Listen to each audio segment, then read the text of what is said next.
Hi, my name's Ian Wallace. I call myself the Messed Up Counsellor, which is quite an intriguing name. And the podcast you're about to see is one of many, and we've been doing about a year now. So you can look back and see all the things we've talked about with guests and on my own over the process. A lot of the information I use in the podcast initially came from the first book I wrote in 2011. Why do we do that? What do we do about it? And that came out and was the basis of all my learning, understanding at that time, which is going back a few years now. And that process of understanding how the world works for people, how we can alter, change, and adapt it, was kind of what it was there to do with the initial stages. I've made that now an audiobook as well, so it's available on Amazon as an audio file that you can check out and you can download to your heart's content, and hopefully that will be helpful. In the podcasts, we're trying to look at all sorts of things about human interactions, human dynamics, the world, and how we might understand it more or change it more. So it gives you lots of ideas and tools in order to think about and look at different ways of being or dealing with things. And hopefully that brings people together and makes people more able to connect and communicate.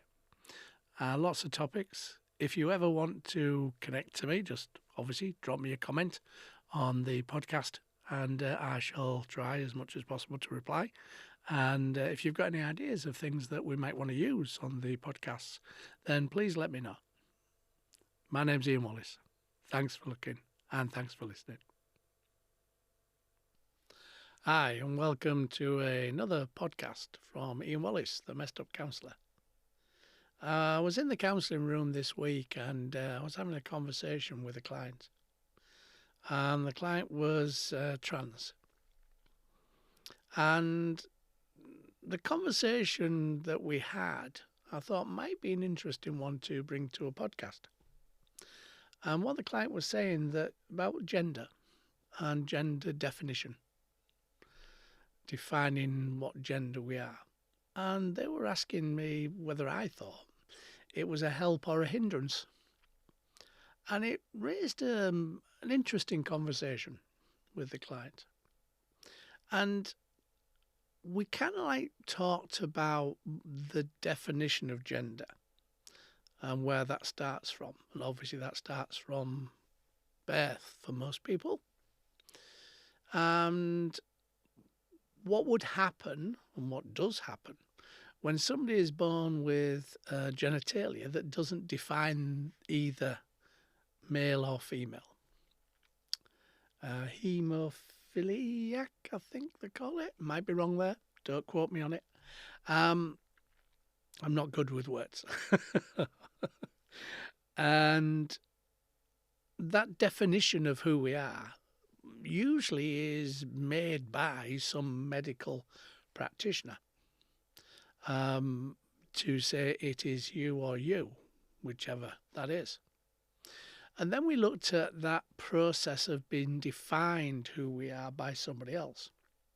And we get defined all the time by other people who we are, and just by judging or, a process of trying to make us safe with understanding the world. And the client says to me, so what would you do if you were talking to somebody and you were trying to define who they were? And I said, well, I wouldn't. And they said, well, that's interesting. What would you do then? And I said, well, I would ask them to define who they were. And they said, oh, that's interesting. I said, well, when we started working together and I didn't know you, I asked you how you would like to be called, what name you would like me to use. Because sometimes people give me names that are not the name they would like to be used, but they are their registered name, if you like. And they said, oh, yeah, you did, didn't you? And I said, and the same with gender. I asked you how you would like to be defined with that. And they said, yeah, you did, didn't you? I said, because then I don't have to worry about using terms or terminology that is a guess, because you've told me. So I can't misunderstand that. I can't create a process of awkwardness between us because you're telling me how you would like to be defined. And as long as I keep using that definition, then pretty much we're okay. And I said, oh, yeah, I never thought about it that way. And I said, well, no, a lot of people wouldn't because it's just a conversational process. It doesn't have an agenda in that sense. So this aspect of conversation about gender, I kind of think and started pondering about it. And I haven't got the answers. But the conversation I had in my head after the client had left, after we'd had this start of the conversation, was, does it help us or does it hinder us? Gender, definition of gender. And I'd like to think, although I'm a human being, can't get it wrong, I'd like to think I don't prejudge anybody. But I know that's not true. I know when I'm out and about, when I'm just being me, I will make judgments. I will make spontaneous judgments around security, safety, those kind of things. Is it okay? Is it not okay? I don't think anybody can stop doing that. I think we, as counsellors, as therapists, probably are more aware of it. And we probably try in our work, definitely, not to judge and put people into boxes. We allow them to be them, whatever them is. But I know as a human being walking out and about, I will be doing that quite naturally, because that, in a sense, means I'm more in control of my world. I'm safer and more secure in my world. But as we're looking at that gender and whether it helps or hinders us, I think sometimes it possibly hinders us. Because if somebody is judging me, who I am now, where they see me, they're judging me with their eyes, usually, or their ears. So that sense, that eyes or ears, how we interpret the world, is filtered through all our experiential process.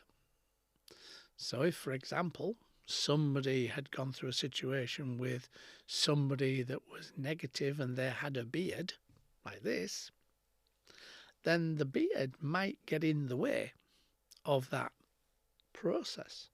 They might fear the beard because they have an experiential process of somebody hurting them that had a beard. So they might disconnect from any involvement with me. They might move away. They might react to me. They might be aggressive to me to push me out the way or something or other, because we're making that judgment. And I think we all do that, no matter how good we are at trying to be non-judgmental. And I am in my work, definitely. But in my world outside of that, possibly always not, So in that process of gender, definition of who we are, sometimes people will make assumptions about us. And those will be based, as I've said, on their experiential model of the world and their processes. If we say that, and this is an old-fashioned view, yeah, I do know that, but I'm 68, so I'm allowed to be old-fashioned. The builders, for example, can't be female. Now, there's no reason why a builder can't be a female. We know that now, obviously. Things have changed. But that judgment that we're making about what is okay, what is not okay, in the world that's given to us, usually by other people around us, then we're challenging that. And I think it's good to challenge those kind of ideas and those processes, because people can be anything they want to be. And they should be able to be anything they want to be. And that process of making judgments that's how the world should be, putting people in boxes, in a sense, so that we feel more comfortable if all the builders were male, yeah, because that doesn't attack male stereotypes. then that putting people in boxes and ticking boxes of gender actually isn't helpful, because that putting people in boxes is something society likes to do to make it feel more safe, more comfortable, but it doesn't necessarily relate to the person that has that choice. So that box will be given to us by other people. And gender is given to us. Now, as we grow up, as we get older, as we make our choices and our decisions in our world and our life, that box probably don't fit anymore. And we will make our own decisions on what that box looks like. And that's what I mean about whether it gets in the way, whether other people's assumptions of that box is healthy, is helpful, and sometimes it definitely isn't. Sometimes it is completely wrong because of what we have as our experiential world. So it can get in the way. I think it's a natural thing to do. I don't think it's necessarily something we always have control over. But we should be able to be what we want to be, an individual. And our individuality should be something that we create, not somebody else. But unfortunately, if you're filling a form in, you can only fill in the form with the drop-down box.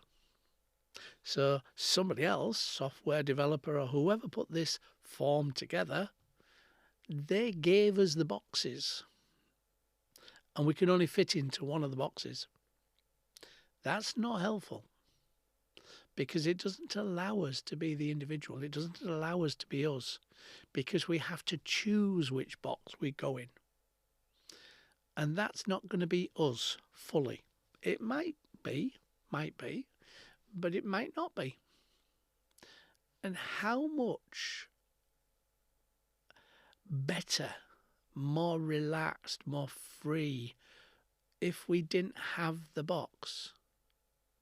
If we had a blank space with no drop-down box where we could, as fully as possible, define ourselves.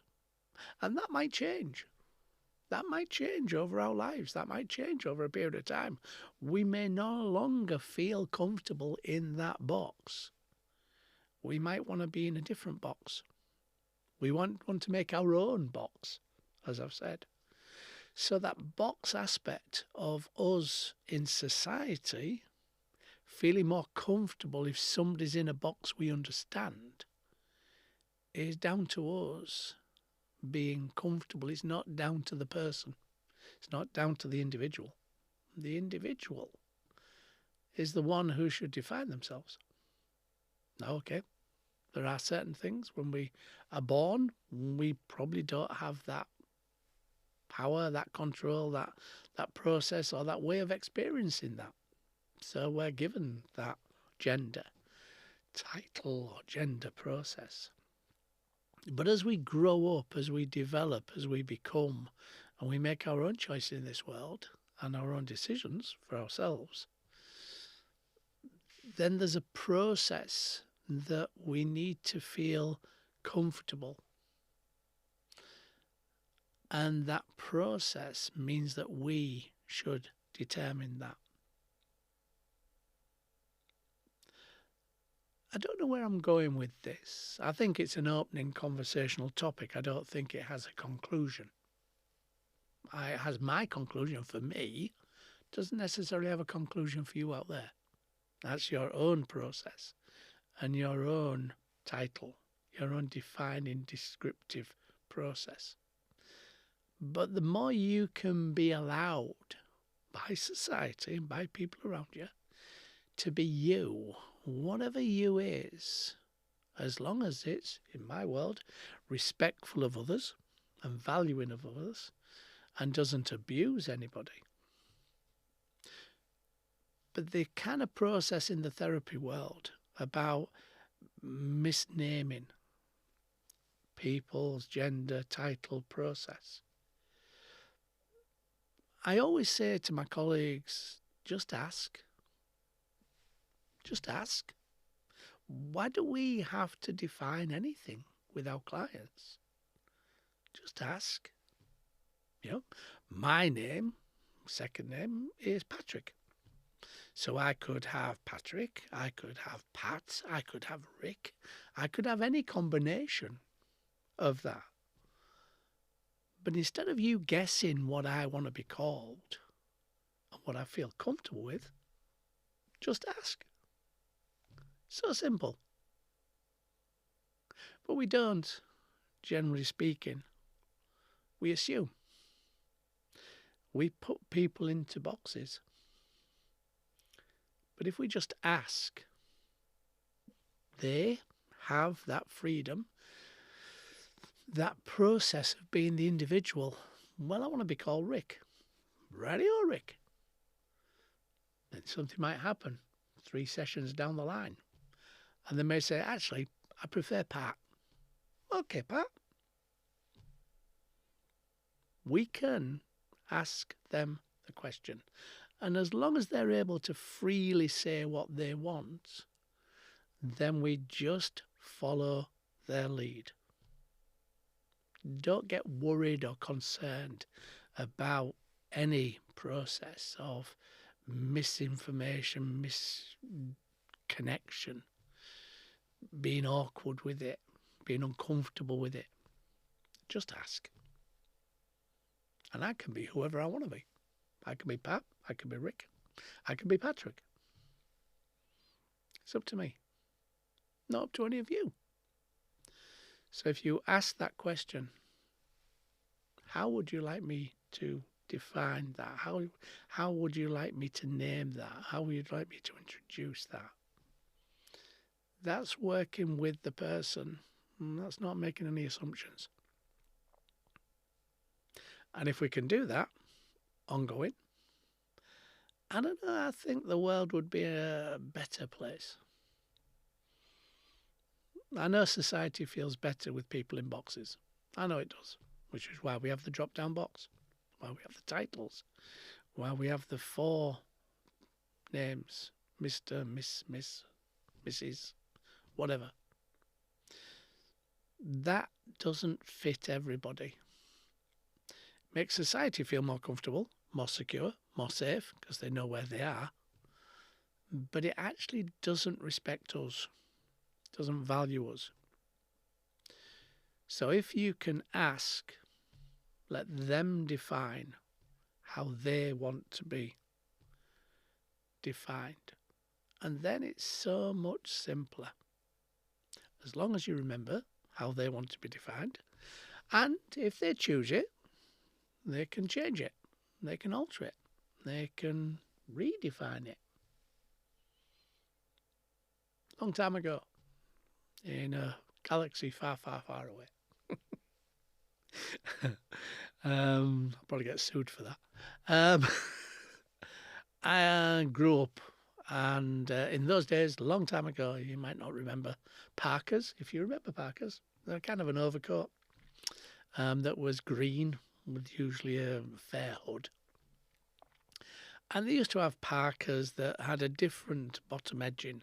There was a straight-edged Parker, and there was a fishtail Parker. A fishtail came down in a V at the back, and it was kind of like buttoned at the bottom. And in my day, going back a few years, there was a pigeonhole of which side of the fence you come from. You were either a mod, a rocker, or an in-between. There was 3 definitions. So everybody was kind of defined into some of these descriptions. So I was in the fishtail Parker brigade, and the Parkers were generally seen as a mod dress process, fashion. And leathers were generally speaking rockers, motorbikes. And I had a fishtail Parker. And at that time, fishtail Parkers were the predominant Parker. The straight down cut one was the one that most people wore. And I was happy with my fishtail Parker, absolutely happy. And then at some point, the fashion changed. And everybody wanted fishtail Parkers. And at that point, and I didn't realise it at the time, because you don't when you're growing up 12, 13-year-old. But I kind of looked at that fashion change, and the fishtail packers were becoming much more wanted, much more expensive, as things do, supply and demand. And so they went up in a real big value. And the straight ones went down in value. It became cheaper. So I sold mine for a lot more expensive money than I bought it for. And I bought a straight cut bottom one. And I suppose I was doing something then, though, although I didn't realise it. I was doing something that says I don't want to be part of the fashion. I don't want to be part of the group. Not because I didn't like the group, just because I didn't want to be pigeonholed or I didn't want to be tick-boxed. So as soon as something became fashionable, I got rid of it. And I bought the thing that was not fashionable at a lot cheaper price. And I made a bit of money, them does. I think I made about £5 on it. Result. £5 was worth a lot more in them days than it is now. And I thought, yeah, looking back now, I can see why I did that. At the time, I didn't. I just thought I was doing it from a financial point of view. But I don't think I was. I think I was doing it because I wanted to be the individual. I didn't want to be defined by an understanding of somebody else's tick box. And I moved forward. So whatever you want to be, however you want to be, is okay. It's okay to be the individual. The world is better with more individuals, to be fair, than people who just tick a box. If you feel comfortable with the box, absolutely fine. I'm not saying the boxes are wrong. But if you don't feel comfortable with the box, then make your own box. And if you're a therapist or a counsellor or somebody that works with people, let the person define the box they want to be put in, whatever that is, and respect and value it. That hopefully was an interesting question that came from the counselling room. And as always, it's only my view. It's not the right or the wrong way to see things. And I'm sure that that'll be challenged by some people, which is great because it opens up a dialogue, it opens up a discussion. And I think we should open up more discussions and dialogue because then people can define themselves how they want to be. My name's Ian Wallace. I'm the Messed Up Counsellor. Take care. Hi, thanks for listening to the podcast, and hopefully it made sense and was interesting for you. Please subscribe, like and share. With the podcasts, you never know who will be helped by the things we talk about, things we share. We don't normally tell people our problems, but by sharing it and helping other people to understand things. The book Insecurity, It's All About Me, is also available now through Amazon. And it gives you an understanding of what drives insecurity, how insecurity works within our human dynamics, and how you can get a much more closely, much more secure connection with people. It gives you lots of ideas and thoughts, which is really good. So thanks for listening. Subscribe, like, share, hit the button. And if you've got any comments, please give me them, and I'll do my best to answer them. Thanks very much. Take care.